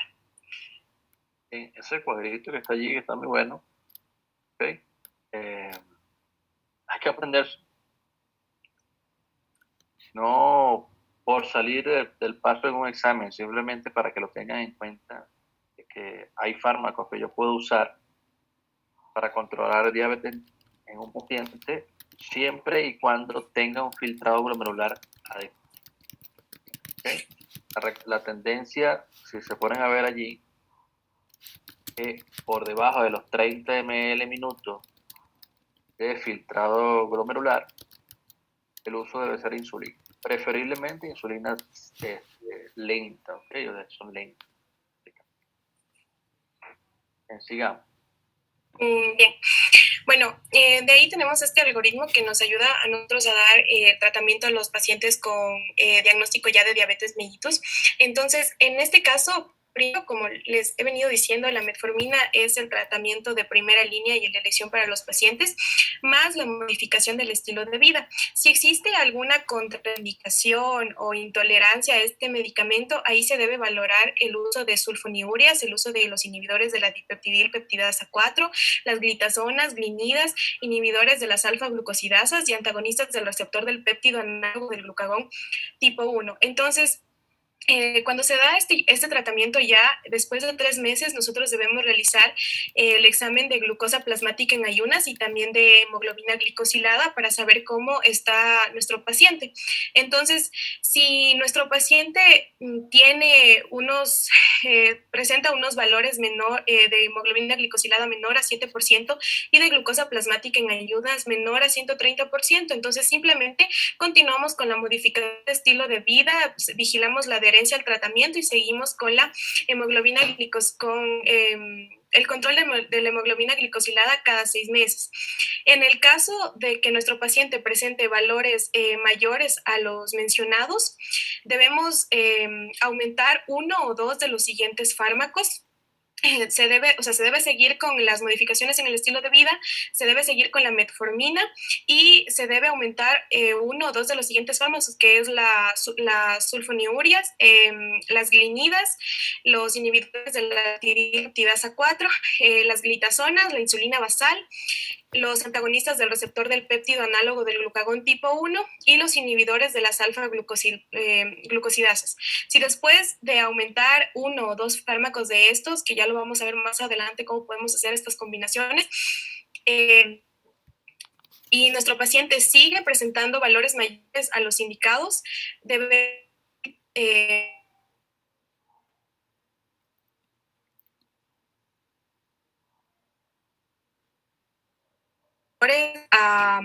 lo mencionado es al segundo nivel de insulinoterapia y lo vamos a ver ya más adelante. Antes que nada, si ya nuestro paciente presenta los y glucosa plasmática en ayunas, se continúa con la modificación del estilo de vida, se vigila la adherencia al tratamiento y se debe hacer el seguimiento de la hemoglobina cada 6 meses. Entonces, si esto no resulta, al siguiente algoritmo, que lo puedes pasar, por fin. En este caso, si nuestro paciente presenta valores mayores de hemoglobina glicosilada de 7 y de glucosa, empezar con basal. Entonces vamos a utilizar un análogo de insulina de acción prolongada nocturna, una como monoterapia en 2 dosis. Y en este caso, para seguir el control, debemos medir la glucemia capilar o la glucosa plasmática en ayunas para evaluar respuesta a este tratamiento. Si nuestro paciente responde bien a este tratamiento, se debe con la modificación del estilo de vida, vigilar la adherencia al tratamiento y hacer el seguimiento con los exámenes de hemoglobina glicosilada cada 6 meses. No hay resultados de tener una glucosa pica en ayunas menor a 130, entonces en este caso se debe ajustar la dosis de insulina semanal hasta alcanzar la meta y de acuerdo con la glucosa pre o postprandial. Entonces en este caso, dependiendo de la glucemia basal que tenga nuestro paciente, va a haber el incremento de insulina. Entonces si tenemos una glucemia basal de 100 a 120, el incremento va a ser de 2, de 121 a 140 va a ser de 4, de 141 a 160 va a ser 6 y de 160 hacia arriba va a ser de 8. Si en este caso volvemos a repetir los exámenes a los 3 meses y la glucemia capilar o la glucosa plasmática en ayunas es menor a 130, pues seguimos con lo recomendado, ¿no? Y si en caso no hay sigue presentando valores mayores a esto, se debe descartar una infección genitourinaria, bucal, piel y anexos. Se debe verificar también que haya una adherencia a la modificación del estilo de vida y al tratamiento farmacológico y considerar el caso de que tenga el paciente una comorbilidad. Si ya se manejó y se trató específicamente en caso de comorbilidad o de infección, entonces si nuestro paciente ya presenta en los nuevos exámenes valores menores en la hemoglobina glicosilada de 7% y en la glucosa plasmática en ayunas menor de 130, entonces continuamos con la modificación de estilo de vida, vigilar adherencia al tratamiento y seguimos con el seguimiento en la hemoglobina glicosilada cada 6 meses. Si nuestro paciente presenta valores mayores a estos, se debe hacer insulinoterapia intensiva en este caso. Síguele, por favor. Ya. Entonces, ¿cómo podemos hacer las combinaciones o cómo podemos optar un fármaco metformina y un estilo de vida adecuado que incluya el control de peso, la actividad física, como ya lo dijimos en un inicio, y si la hemoglobina glicosilada se encuentra sobre este objetivo prefijado, se debe proceder de la siguiente forma. Vamos a tener 2 escenarios. Pacientes con enfermedad cardiovascular arteriosclerótica, enfermedad renal crónica diabética o insuficiencia renal, y vamos a tener pacientes que no tengan enfermedad cardiovascular arteriosclerótica o enfermedad, y ahí se van a presentar 3 escenarios distintos. En el caso del primer escenario, si existe un predominio de la enfermedad cardiovascular arteriosclerótica, en este caso podemos usar los antagonistas del receptor del péptido análogo del glucagón tipo 1 y podemos utilizar también los inhibidores del cotransportador renal sodio-glucosa tipo 2.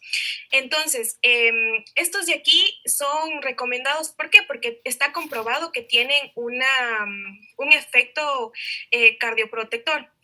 Si esta hemoglobina glicosilada, si a pesar de adicionar estos fármacos, la hemoglobina glicosilada es mayor que el objetivo, se necesita intensificar los fármacos o simplemente no tolera estos fármacos, se debe escoger fármacos que demuestren la seguridad cardiovascular. Entonces aquí se debe considerar añadir otra clase de fármaco, en este caso los inhibidores de la dipeptidilpeptidasa 4, y si en caso no se puede con los antagonistas del receptor del péptido análogo del glucagón tipo 1, también se puede optar por insulina basal, por las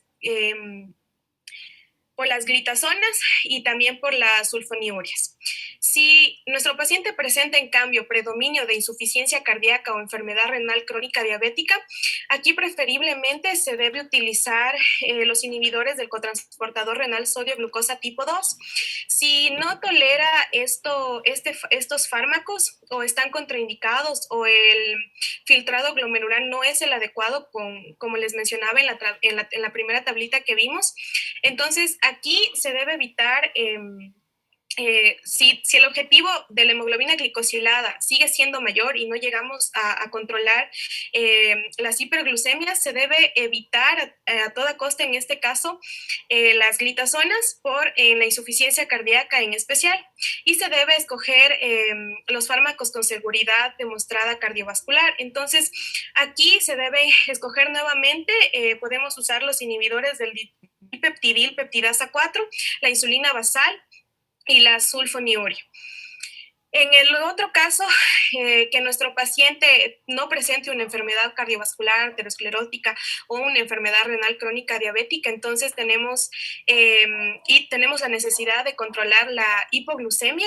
Se puede utilizar los inhibidores de la dipeptidil peptidasa 4, los antagonistas del receptor del péptido análogo del glucagón tipo 1, los inhibidores del cotransportador renal pseudoglucosa tipo 2, o también podemos utilizar las glitazonas. Si pese a aumentar estos fármacos para controlar las hipoglucemias, en este caso, podemos hacer combinaciones, podemos considerar usar los inhibidores del cotransportador renal sodio-glucosa tipo 2 junto con las glitazonas. Podemos utilizar, si esto en el caso de que no funcione con los inhibidores del dipeptidil peptidasa 4. Si en caso no funciona los antagonistas del receptor del péptido análogo del glucagón tipo 1, se puede aumentar los inhibidores del cotransportador renal sodio-potasio tipo 2 y se puede aumentar las glitazonas. Si en caso no funciona en tercera instancia los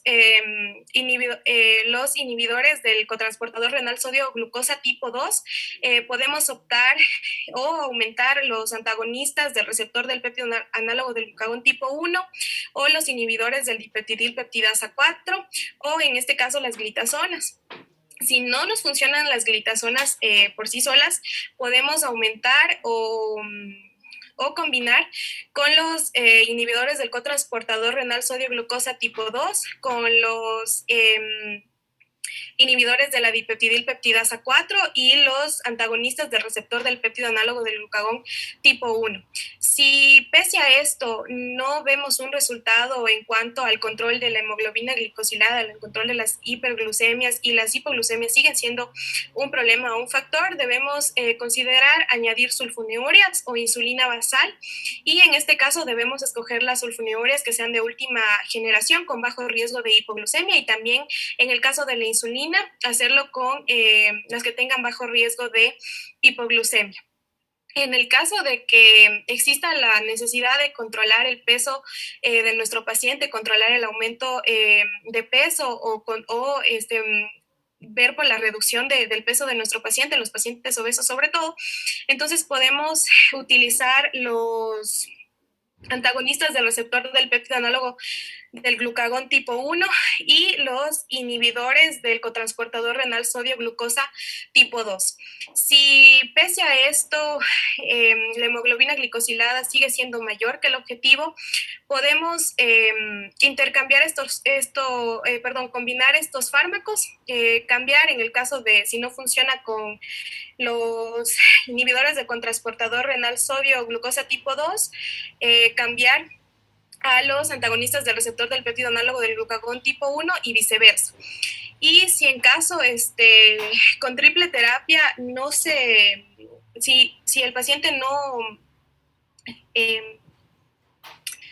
tolera la triple terapia o no tolera estos fármacos, preferiblemente se puede combinar un inhibidor de la dipeptidil peptidasa 4, y si no tolera o están contraindicados los inhibidores de la dipeptidil peptidasa 4, se debe añadir las sulfonilureas, insulina basal o las glitazonas.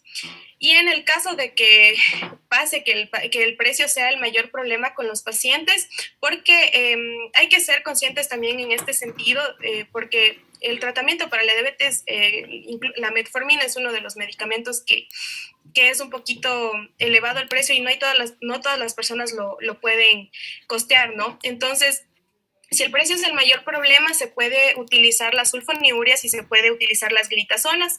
Si no hay una respuesta favorable en cuanto a los valores de la hemoglobina glicosilada, se puede intercambiar estos dos fármacos, y si no funcionan estos dos, se puede hacer terapia con insulina basal con el coste más bajo o considerar el caso de los inhibidores del dipeptidilpeptidasa 4, igual, o también los inhibidores del cotransportador renal sodio glucosa tipo 2, igualmente con el coste más bajo.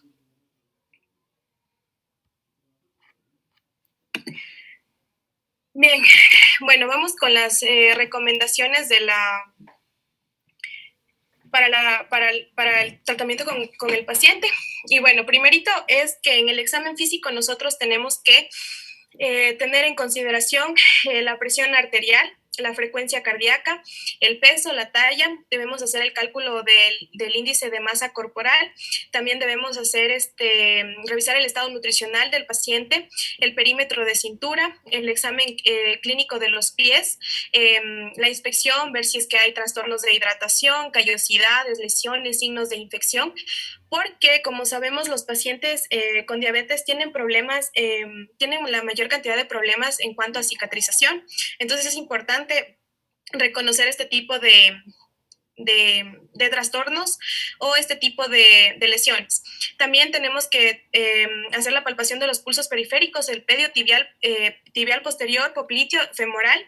Tenemos que hacer la valoración de la sensibilidad de los reflejos, aquileo, rotuliano. En las mujeres debemos hacer la evaluación ginecológica, debemos hacer la evaluación de funcionalidad en el caso de los adultos mayores y también preguntar por antecedentes de tuberculosis o si los pacientes estuvieron tratados para la tuberculosis.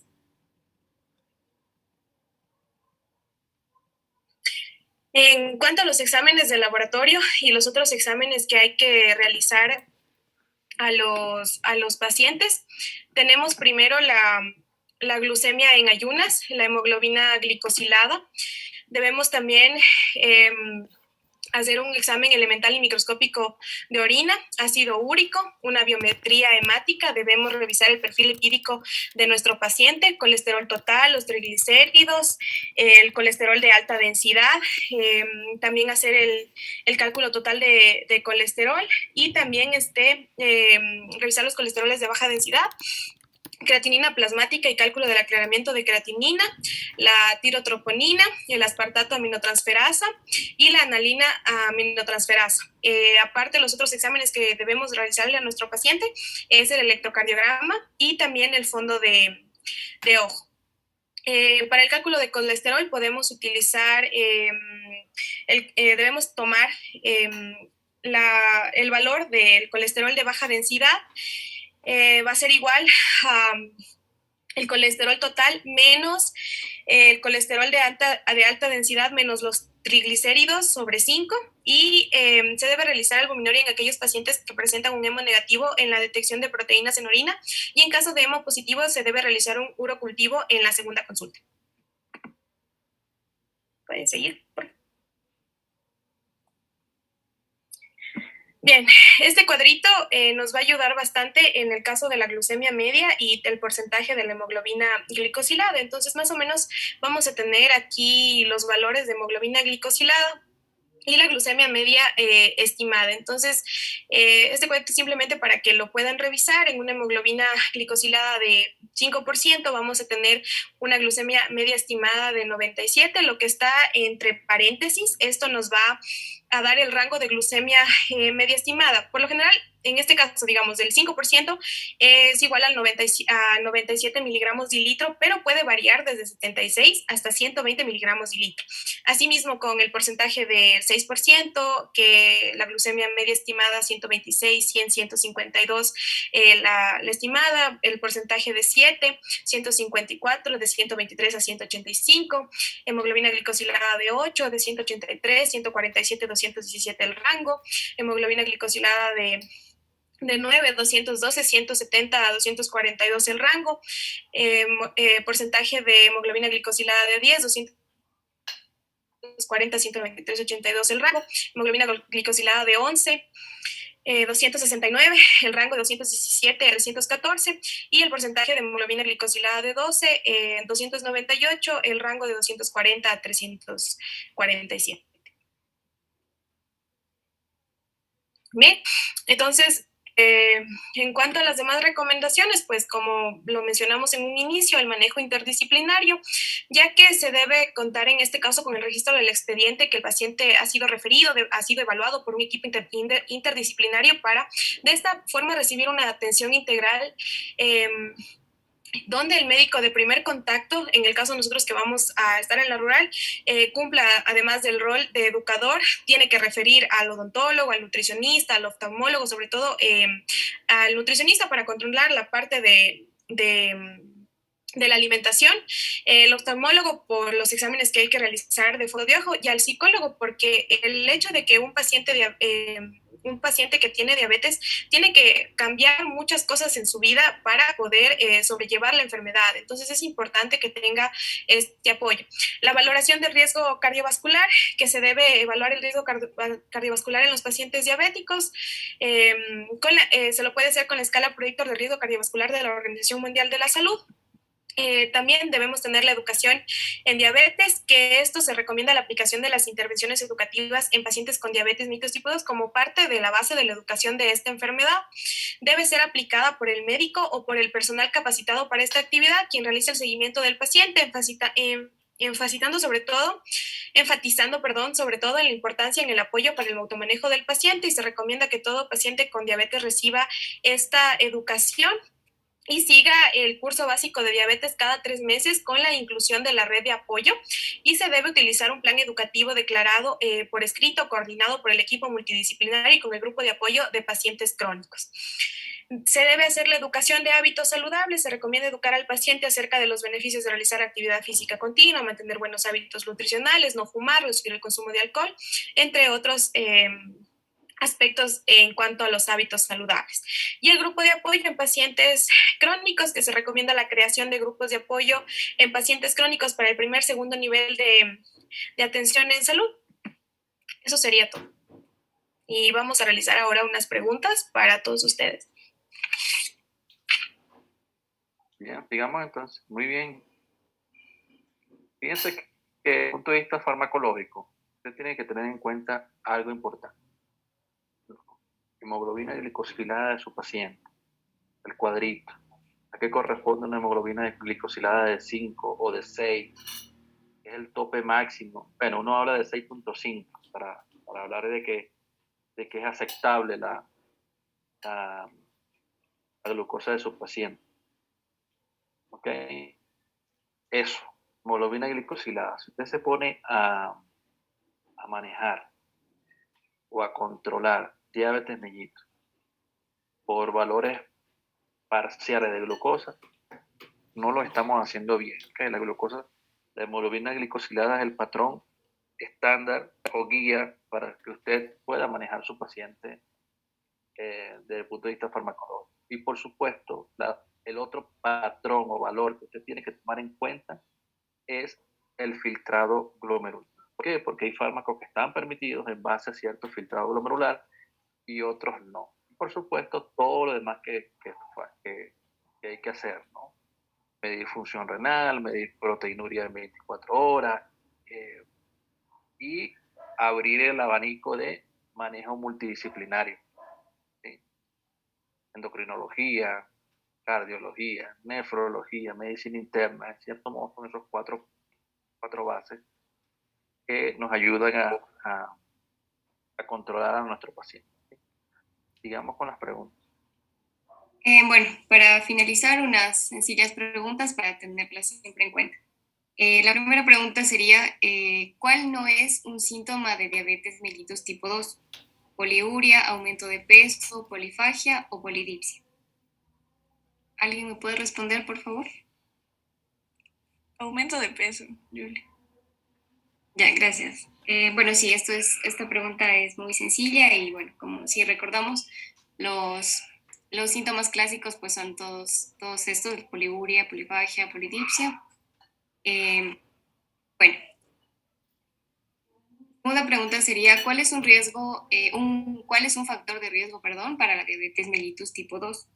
Desnutrición, menor a 45 años, sobrepeso o obesidad abdominal, o un paciente que tenga un familiar en tercer grado que de diabetes mellitus tipo 2. ¿Cuál creen que podría ser? ¿El sobrepeso? Sí, sí, efectivamente el sobrepeso y la obesidad abdominal es un factor de riesgo muy importante para diabetes mellitus tipo 2. Bien, ahora en la diabetes mellitus tipo 1, la desnutrición de los islotes es A, lenta en niños y rápida en adultos, B, rápida en niños y adultos, C, rápida en niños y lenta en adultos, y D, lenta en niños y en adultos.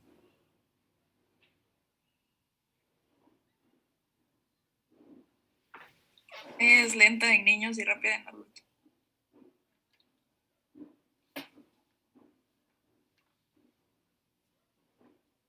Ahora, el síndrome metabólico en la diabetes mellitus tipo 2, esta se presenta en generalmente el 20% de la población, 40% de la población general, 25% de la población general o 10% de la población general. ¿Cuál sería en este caso?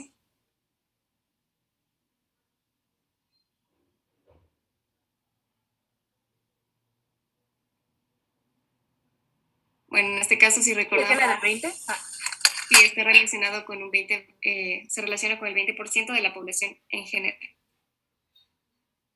Ahora, respecto a los fármacos a utilizar, biológicos están contraindicados en pacientes con diálisis. Las glinidas, las glitazonas, las sulfonilureas, los inhibidores del cotransportador renal sodio-glucosa tipo 2, glinidas sumado a los inhibidores del dipeptidil peptidasa 4 o metformina y los antagonistas receptor del péptido análogo del glucagón tipo 1 o metformina,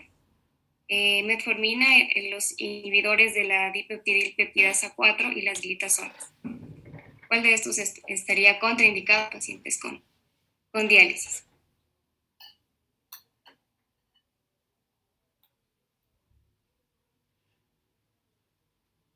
¿Recuerdan el cuadrito que nos mostró Thais?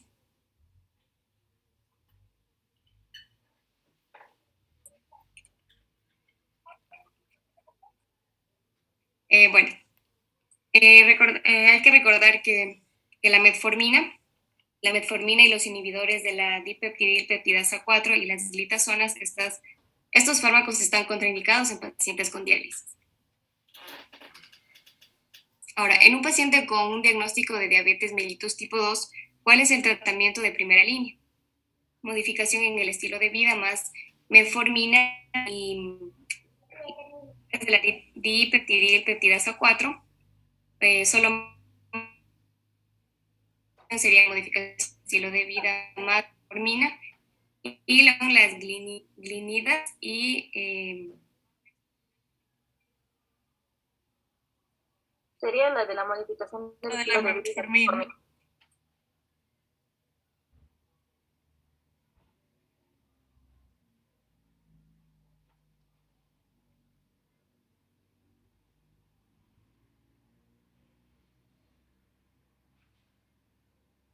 Bien, ¿se cayó el internet o terminamos? ¿Cómo es la cosa? Ya terminamos, doctor. Terminamos, doctor. ¿No se estaba proyectando? Sí, se proyectó. No se te escuchaba muy a veces, pero sí se Lo que proyectó. pasa es que se está dejando de compartir pantalla.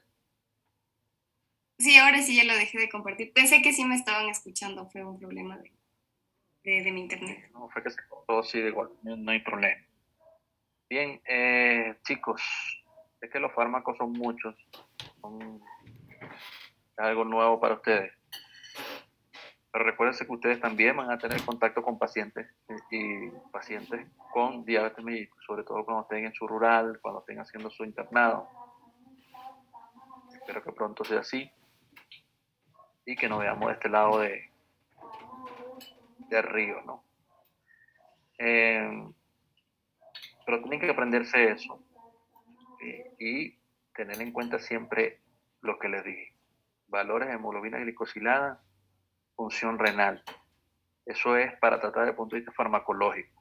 Ahora, desde el punto de vista de medidas generales y todo eso, eso implica un equipo multidisciplinario que, como bien se dijo en la introducción de esa parte, ha tenido buenos resultados en cuanto a la reducción, ¿sí?, de las progresiones de enfermedades, tanto en hipertensión como en diabetes. ¿Sí? Esta forma parte de la primera clase de 2. La próxima será nefropatía diabética pura. ¿Sí? El grupo expositor de la semana que viene tiene que volver a hacer un intro de diabetes, criterios diagnósticos y todo eso hasta allí. Y posteriormente entrar con nefropatía diabética y los mecanismos fisiopatológicos que inducen a daño renal producto de la hiperglicemia. Está la vía de la aldosa-reductasa, la vía de los polioles, incremento de los productos de glicación avanzada, en fin, incremento en el estrés oxidativo, son como 7 o 8 vías por las cuales de alguna u otra forma se induce daño renal. Pero el principal sustrato es ambiente hiperglucémico. Por supuesto, como bien le dije, si el ambiente hiperglucémico está y la susceptibilidad del individuo también está, ese paciente va a caer en diálisis si no se toman las medidas. ¿Okay? Y fue lo que también le dije también al inicio, que no todo paciente diabético hace hace nefropatía hipertensiva, diabética, y no todo paciente hipertenso hace nefropatía hipertensiva, por ende requieran de diálisis. ¿Sí? Fíjense que al igual que en la hipertensión, en la diabetes hay pacientes que si tienen mayor susceptibilidad a realizar o a desarrollar retinopatía, le hará retinopatía. ¿Me explico? Es decir, hay pacientes que son ciegos, pero la función renal aún se mantiene, y hay pacientes que tienen función renal en 0, sin embargo, la parte de lo que es el órgano de la visión aún se mantiene viable. Lo mismo pasa con hipertensión. Hay pacientes que hacen más retinopatía hipertensiva en relación a nefropatía hipertensiva. Esto va de la mano mucho de la interacción de esos factores, modo de estilo de vida, factor ambiental, el factor genético. ¿Ok? Entonces, para que ya el grupo expositor de la próxima semana vaya más o menos enfocando su... ¿Tienen alguna pregunta referente a diabetes mellitus? Los indios se llaman Pima, son indios que... Esa es una india indígena que está en frontera entre México y Estados Unidos. Indios Pima. Eso sale muchísimo en literatura. Ellos fueron una corte de estudios científicos para determinar por qué la población era con tendencia a hiperglicemia. Y bueno, hay un factor genético allí que lo desencadena, ¿no? Pero ellos dicen que bueno, cuando el factor genético está y se interacciona con modificaciones en todo lo que ellos vienen haciendo, aparece la enfermedad. Bien, si no hay preguntas, entonces se me queda el grupo expositor para discutir notas finales. En promedio el fin de semana tienen sus notas. ¿Okay?